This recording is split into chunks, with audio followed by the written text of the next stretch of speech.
In this video, we'll show you how to lock apps on your iPhone. If you find this helpful, don't forget to hit the subscribe button and like the video. Let's say you don't want others using your iPhone to open certain apps. This guide will help you keep them secure. We'll walk you through the entire process step by step. First, on your iPhone, locate the app you'd like to lock. For example, I'll choose Snapchat as I prefer to keep my snaps and messages private. Next, tap and hold the app until a menu appears with various options. From here, select Require Face ID. You'll have the choice to set it up so that Face ID is needed to open the app or view its content. Alternatively, you can opt to use your passcode.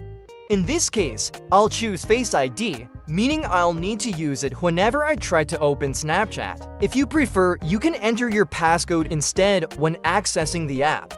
If this tutorial was useful to you, please consider subscribing and liking the video. Have an amazing day.